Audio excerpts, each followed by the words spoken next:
Saravá Jogo de Damas, saravá todo dia, saravá todo mundo. Espero que estejam todos bem. Espero que, dentro do possível, a gente busque o equilíbrio tão necessário nesse país tão desequilibrado, com tanta coisa difícil acontecendo, difícil da gente processar, tanta coisa acontecendo, mas a necessidade da gente estar lúcido, da gente estar engajado, da gente estar buscando informações assertivas, informações corretas, né, no meio de tanta fake news, não só em relação à doença Covid, como em relação a esse governo, né, que, enfim, não soube gestar essa situação, o que já era esperado, não dava para esperar nada melhor desse governo, mas o que acabou vitimando mais de 500 mil de brasileiros, e se a gente não abrir os olhos, isso piora. Para falar um pouquinho sobre isso, hoje a gente trouxe uma pessoa muito legal, que está fazendo um trabalho muito legal lá no Sul, que é a Paola Falseta. Paola, saravá, bem-vinda ao Jogo de Damas. Muito obrigada pela oportunidade. Então, a Vico, ela começa aqui no Sul em 8 de abril, né? Mas ela vem sendo, acho que, gestada dentro de mim bem antes disso. Eu sou assistente social e trabalhava até fevereiro desse ano na educação. Então, eu fiquei trabalhando home office desde março do ano passado, né? Ia completar um ano quando eu acabei sendo demitida e foi a época que a minha mãe estava hospitalizada. Então, o processo... Sua mãe estava hospitalizada pela Covid? Não, ela foi hospitalizada dia 18 de janeiro desse ano para fazer uma cirurgia cardiovascular.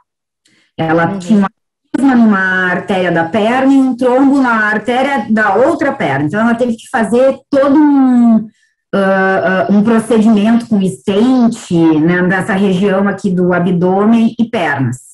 Era uma cirurgia bastante grave, assim, em decorrência da idade dela, né? Ela tinha 81 anos, mas a mãe ficou 10 dias esperando, fazendo exames, né? Precisa fazer vários exames, tomografia e outros exames. E quando ela fez, ela saiu super bem, super bem. Só que, por que eu falei que a Vico estava sendo gestada dentro de mim antes disso, né? Porque eu já vinha muito incomodada como pessoa e como profissional com o que eu estava vendo da gestão da pandemia. Então, Paola, pera. A gente precisa explicar para as pessoas o que é a Vico, que você representa aqui. O que é a Vico? Então, a Vico é a Associação de Vítimas e Familiares de da Covid-19. É uma iniciativa minha e do meu amigo Gustavo Bernardes, né, minha como familiar de vítima, e do Gustavo como sobrevivente vítima, né, porque ele ficou entubado, ele chegou a ficar 30 dias e uns 10 dias entubado. Não sabemos como ele saiu, né, dessa, até porque o índice de mortalidade das pessoas que são entubadas no Brasil é o maior do mundo. Em média, as pessoas têm 50% de chance de sobrevivência. No Brasil, tem 20%. Então, quer dizer que alguém que vai para uma UTI no Brasil por Covid e é entubada, ela só tem 20%. Ela já vai, assim, perdendo horrores. E isso não tem a ver apenas com essa gestão, né? Tem a ver já com um sucateamento antigo do SUS, que já vinha todo fragilizado, com muitos problemas, é um baita do sistema de saúde, a política pública de saúde é magnífica, tem profissionais incríveis, mas a gente sabe que a cada gestão, o recurso que vai para o SUS é diminuído, né? Cada vez mais tem cortes. Então, fica muito difícil, à medida que vai aumentando a população, ao invés de aumentar o serviço do SUS, ele é diminuído, as vagas são diminuídas, né, os serviços que são oferecidos são muitas vezes cortados, programas cortados. Então, é difícil fazer saúde pública no Brasil com esses governos que a gente teve, principalmente depois da saída da Dilma, né? E pior ainda com o Bolsonaro. Então, a minha mãe acabou se contaminando dentro do hospital, não sabemos como, né? Eu também me contaminei, a minha irmã também e o meu sobrinho também. Nós 3 cuidamos dela num período de 5 dias. Eu fiquei 3 dias do final de semana com ela, e a minha irmã e meu sobrinho ficaram Eu saí na segunda e eles ficaram até quarta. E na quarta-feira, numa quarta-feira de fevereiro, foi dia 3 de fevereiro, ela fez o exame e deu positivo. E o hospital nem desconfiou porque ela não estava com sintomas gravíssimos. Eles só desconfiaram, ela estava bem disposta, eles só desconfiaram porque baixou a oxigenação dela. Mas, para vocês terem noção, assim, ela não estava nem sentindo dor nenhuma, nada. O sintoma era tosse e a oxigenação que baixou. E aí, enfim, aí ela foi para o isolamento, ficou 30 dias no isolamento, né, que é um tempo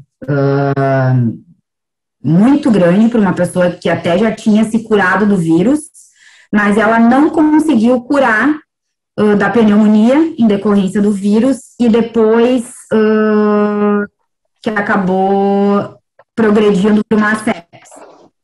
Aí a mãe sofreu bastante no isolamento, ela ligou para nós várias vezes, ela pediu chorando para a gente tirá-la de lá, porque tem uma altura ali do adoecimento da Covid e da sepse também, que é a sepsemia é um vírus não, uma bactéria de hospital, né? Eles ficam perturbados e ela ficou muito, muito incomodada, ela tinha certeza que ia morrer, então ela nos cobrava da gente tirar ela de dentro do hospital, aquilo ali foi muito sofrido, e até que no final de fevereiro, a médica nos participou que não tinha mais o que fazer, que não tinha vaga de UTI, porque aquele momento era o colapso da saúde aqui em Porto Alegre.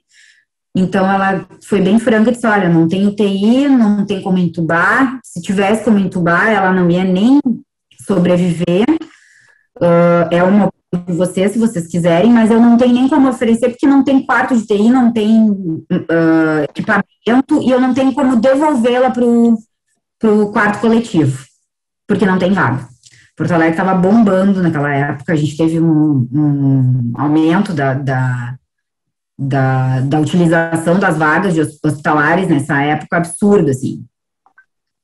Aí a mãe, isso foi numa sexta-feira que ela comentou com a gente, na segunda-feira ligaram para o meu irmão e disseram, tua mãe tá voltando pro quarto.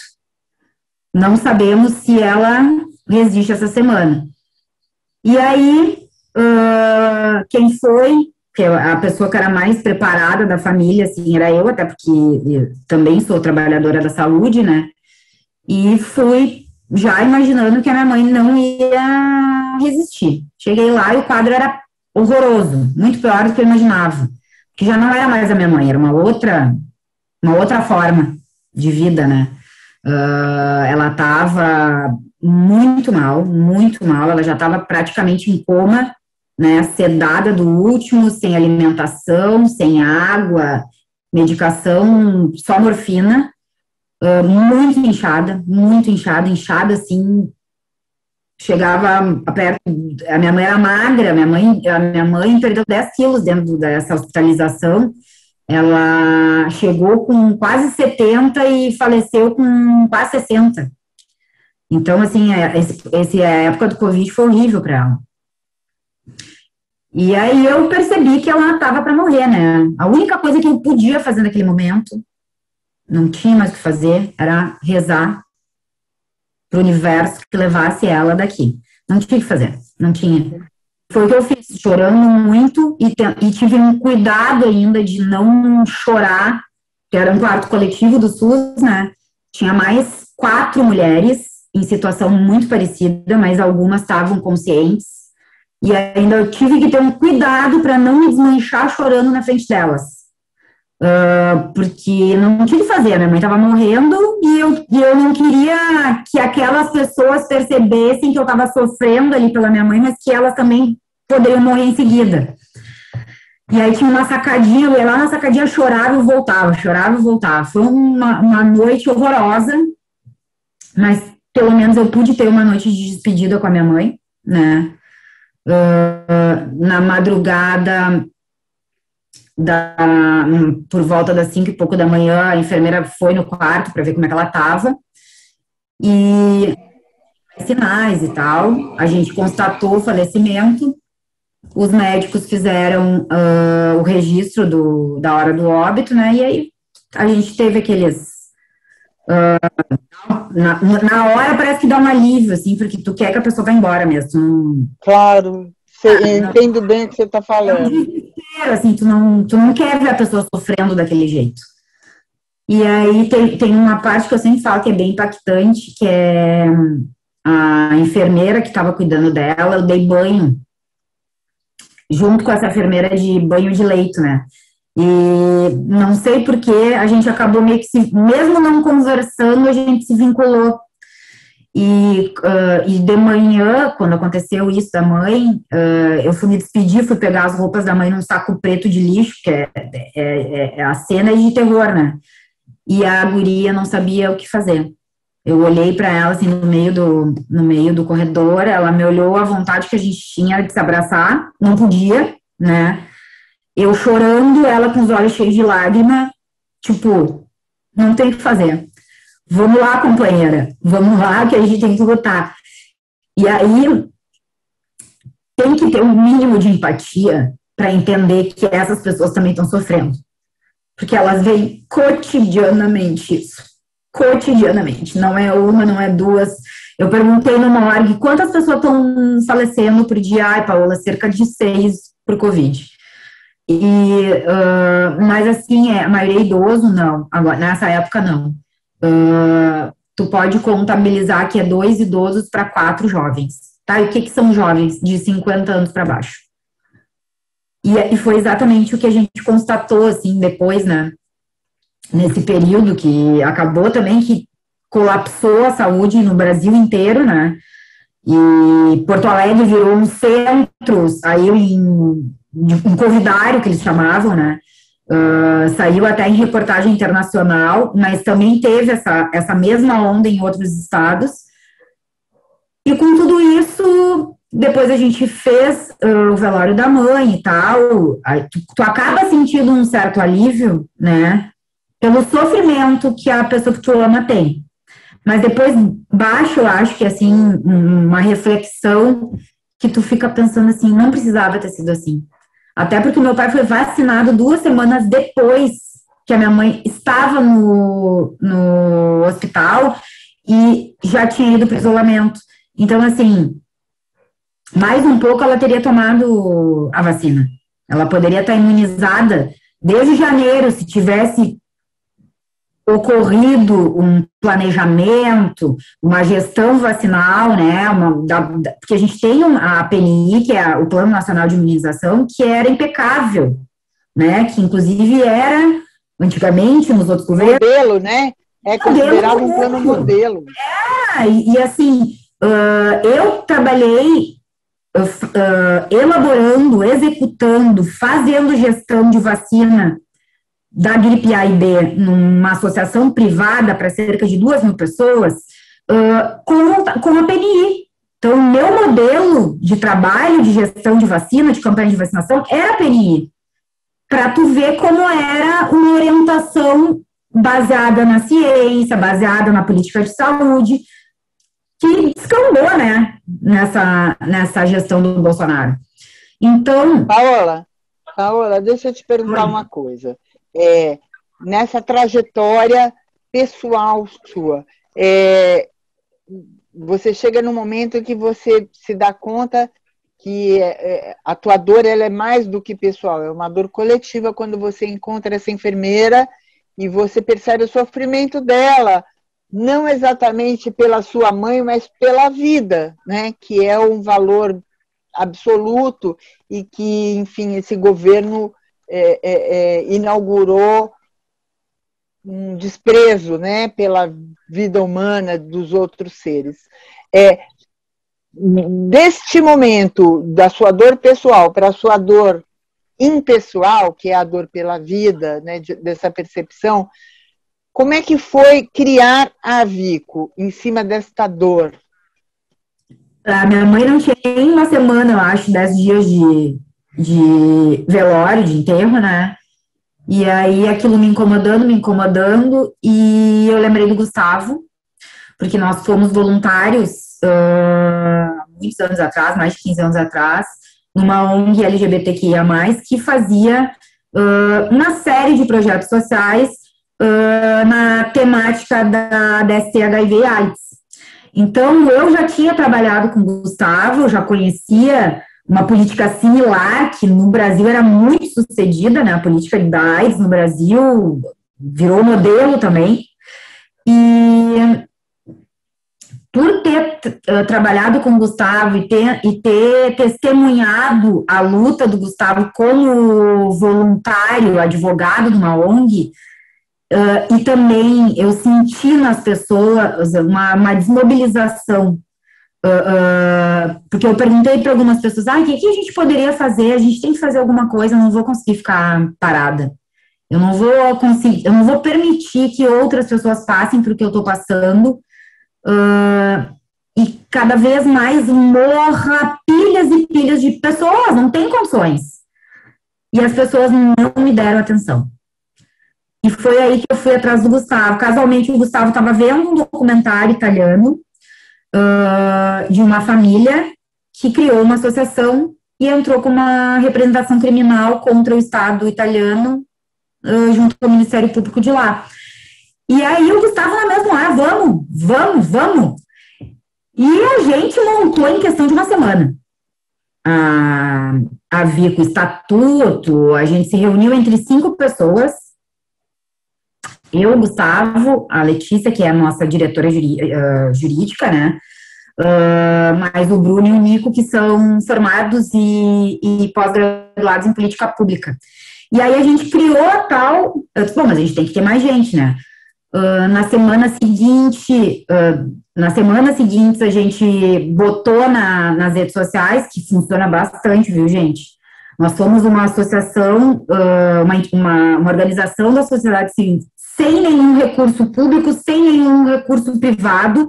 O nosso trabalho é todo voluntário e solidário. Então, todo mundo isso que vocês estão vendo é fruto de um trabalho dos sobreviventes e dos familiares de vítima, que doam um pouco do seu tempo, da sua expertise, da sua vontade para que a gente faça alguma coisa.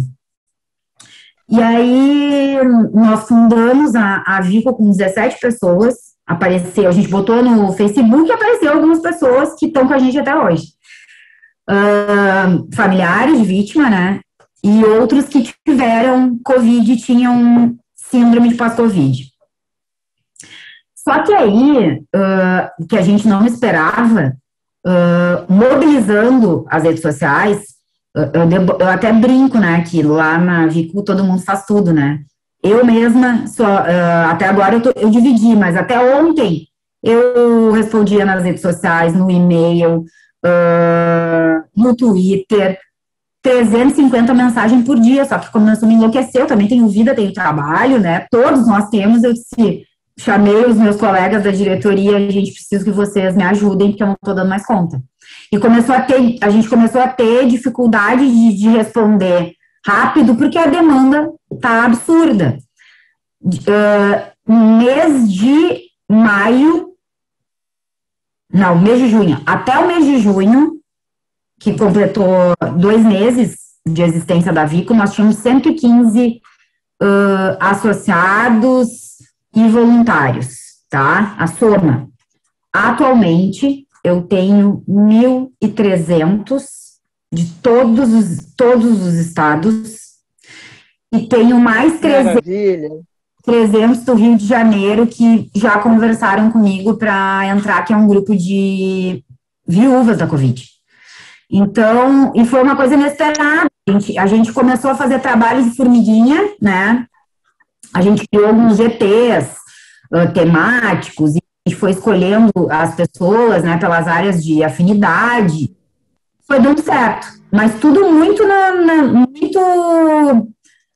como é que eu vou dizer para você, assim, no tempo que a gente pode, fulano faz isso, Beltrano faz aquilo, todo mundo fazendo junto, é trabalho coletivo o tempo inteiro.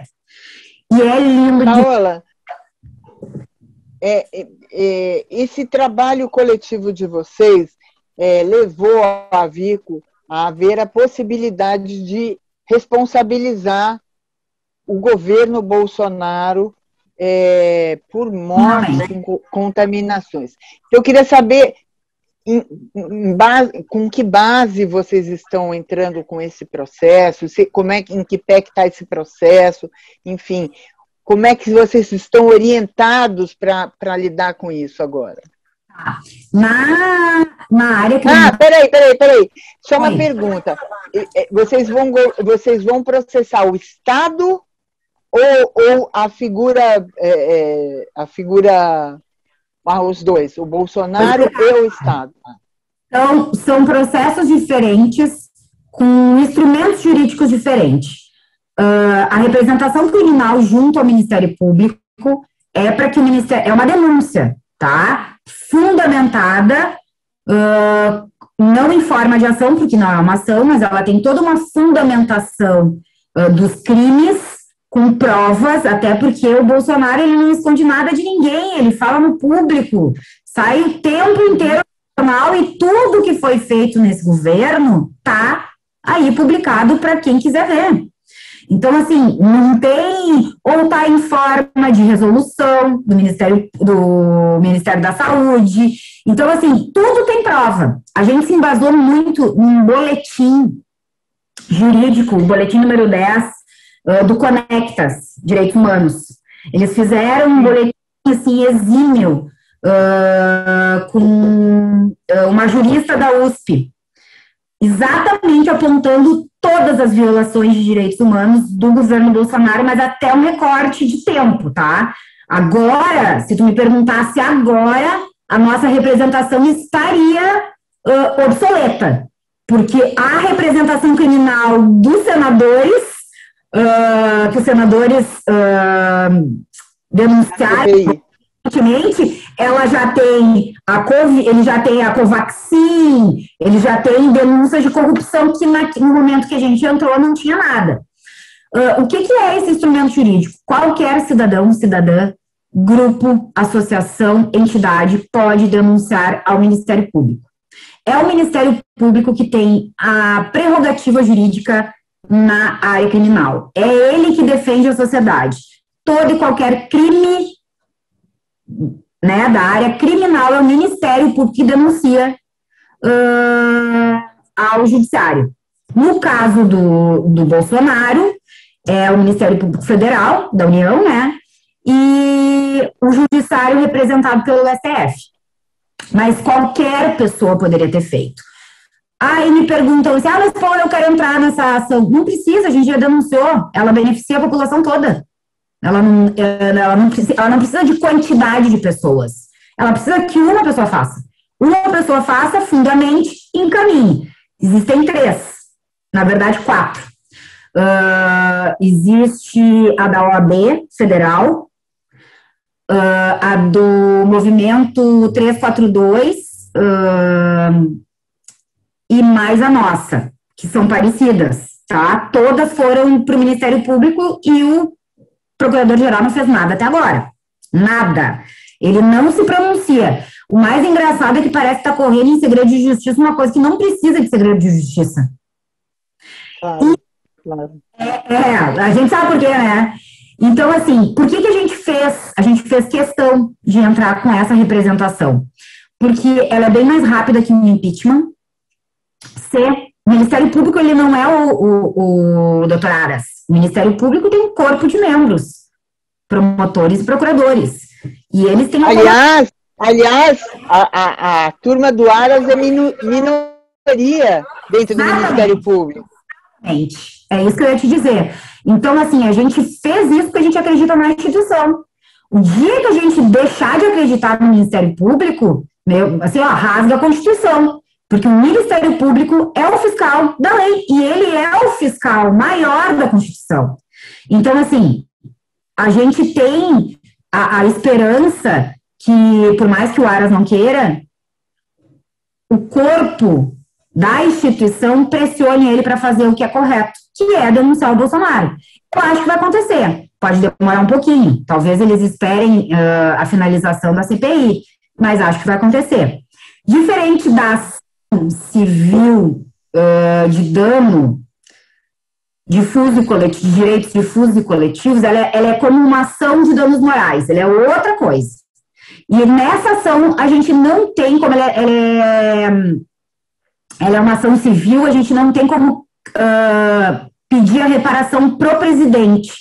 E sim, tem que ser para a União. Porque quem é o ente que tem que ser acionado nesse sentido? É a União, que é o governo federal. Né? São coisas que eu não tenho como acionar o Bolsonaro. Né? Porque ele está representando, neste momento, o maior mandatário do Brasil. Então, elas são coisas diferentes. Uma é a pessoa do Bolsonaro porque deixou de cumprir a legislação, as políticas públicas, e a outra é acionando. E tem uma coisa, que é bem importante falar. Essa ação contra a União, ela não é para a gente ganhar dinheiro, apesar de ter uns bolsominion que adoram falar isso, né? Até porque não tem dinheiro que valha a vida das pessoas que a gente amava e morreram. E o Estado não vai nos dar milhões, entendeu? É uma ignorância. A nossa intenção, ainda que me fugiu a palavra, que as indenizações sejam individuais, a nossa intenção é instrumentalizar com documentação individualmente, mas entrar com ela coletiva, para ter mais força. Se eu puder entrar com os 1.500 que eu tenho, eu vou entrar com os 1.500. Então, para que isso? Ela, inclusive, é pedagógica para que a gente tente alcançar o mínimo de justiça. Para que outros governos, no futuro, não pensem que eles vão entrar no governo federal, no governo estadual e no municipal fazerem o que querem e que não vai acontecer nada. Vai acontecer. Vai acontecer. Então, assim, aí perguntam pra gente também, vocês têm intenção de processar estados e municípios? Se violarem direitos humanos nos quesitos da pandemia, sim, mas eu tenho que ter prova. Eu não posso criar uma coisa que não existe. Por exemplo, qual é o engano que as pessoas... Tem muitas coisas que os associados me perguntam, mas tu pode processar o município. Vocês têm que entender que a saúde pública, ela é gestada tripartite. Governo federal, governo estadual e governo municipal. Vem um recurso do governo federal para o governo estadual, que divide com o municipal, e eles fazem uma gestão. Mas independente do recurso, é atribuição e responsabilidade do governo federal fazer a gestão nacional da política de saúde. Então, assim, independente do Bolsonaro ter liberado o recurso para o Rio Grande do Sul, para não sei aonde, que o Supremo falou tal coisa, o governo dele é responsável por isso. E a pandemia não tem gestão nacional, foi uma anarquia. Uma anarquia. E deu no que vocês estão vendo. Mais de 530 mortos por uma falta de gestão. Proposital, na minha opinião, né? Proposital. Uma ausência de gestão, né? Na verdade, foi consciente, não foi sem querer, não foi... É isso que eu quero te dizer, eu não acredito em incompetência. Sim, não. Acredito que tem muita gente incompetente, mas tem uma outra coisa por trás. O que tem por trás é uma necropolítica, é um desespero desse pessoal aí militar por poder, ocupando um espaço que eles não deveriam estar, eles deveriam estar lá, no Exército, na Aeronáutica, na Marinha, eles não deveriam estar no Estado, são um aparelhamento do Estado absurdo, e que é uma pena a gente permitir que isso aconteça. É uma pena. Ao invés de ter um ministro técnico, é ter um militar da logística fazendo uma gestão de Ministério da Saúde. É surreal. É surreal para mim, que sou da área da saúde, sou pesquisadora da saúde. É a mesma coisa que, por exemplo, eu sendo da saúde, eu pedi, né, pro financeiro, contador da empresa assumir uma gestão de saúde, e a pessoa não tem mínimo conhecimento. E foi um pouco do que aconteceu, né? A gente está testemunhando isso na CPI. Paola, a gente está terminando a entrevista, e essa entrevista eu queria já te dizer de antemão, super importante nesse momento, até para divulgar a Vico, né? As pessoas que você acha que é muito, 1.500, eu acho muito pouco, acho que a Vico devia estar lotada de pessoas, porque são 500 mil de mortos, fora os contaminados, fora as famílias que, enfim, ficaram sem ar em Manaus, sem oxigênio, enfim, desdobrou-se, essa pandemia desdobrou-se em vários desmandos, que não foi só a morte, né? Teve morte em vida, teve gente que, né, que teve que morrer, que vive aí meio morto por conta dessa necropolítica, como você bem disse. Eu queria já te agradecer a entrevista, dizer que, enfim, super emocionante te ouvir. Conte com o Jogo de Damas, JDD. Nosso papel é esse, a gente é pequenininho, mas o nosso papel, a gente não cansa, nosso papel é esse, é divulgar as causas, é divulgar o debate, é divulgar o que não está saindo na mídia, é divulgar, enfim, quem está fazendo coisas, né? Principalmente nesse momento de paralisia, não só da paralisia por se sentir incompetente diante de tantos desmandos, mas uma paralisia de tristeza mesmo, né? A tristeza nos paralisa. Que a gente se inspire em você, que fez da tua tristeza a tua luta, né? Enfim, a tua tristeza pessoal virou uma representação pública, né? Num verdadeiro sentimento público, de dor pública. A dor é de todos nós, não é só de quem perdeu diretamente um parente. A dor é de todos nós, como brasileiros. Eu já queria te agradecer e deixar o espaço. Antes, queria agradecer as pessoas que nos assistem, convidar a todos para compartilhar o canal Jogo de Damas JDD, divulga, compartilha, convida as pessoas, traz pessoas. A gente vai colocar aqui embaixo, na descrição do vídeo, o site, né, da Vico, para quem puder contribuir, colaborar. É muito importante, qualquer tipo de colaboração financeira, voluntária, enfim, dando ideias, oferecendo serviços, enfim. A gente é muito parecida com você, assim, a gente sabe a importância das colaborações nos mais diversos níveis. Aqui para o Jogo de Damas a gente tem um Pix. Quem quiser, que tiver aí um trocadinho sobrando, a gente aceita. É o 129.307.188-97. A gente sabe que está ruim para todo mundo, não pode contribuir com o Pix, contribui divulgando, participando, comentando, divulgando os nossos convidados e os projetos que a gente divulga aqui. Palavras finais são suas, muito obrigada. Saravá, querida. Saravá para nós. Muito obrigada, Niobe. E eu queria encerrar dizendo o seguinte, que uma das maiores alegrias que eu tenho tido com a Vico é essa questão da coletividade, da solidariedade, e sim, a gente compartilha uma dor. Todas essas pessoas que trabalham comigo, né, voluntariamente, têm uma história de dor. E sim, temos muitas que estão mortas em vida, que estão tentando juntar os seus caquinhos, e são muitos cacos, vocês não têm ideia. Eu tenho famílias, assim, que perderam 4, 5, 6 pessoas, próximas, pai, mãe, irmão, tio, é desolador. E diante dessa realidade que é horrorosa, apareceu tanta gente maravilhosa, gente maravilhosa. Nós temos vários, na verdade, nós temos 7 grupos de apoio compostos por duplas de psicólogas e antropólogas ou assistentes sociais que atendem essas pessoas enlutadas. Essa é a minha menina dos olhos, é o grupo de apoio aos enlutados.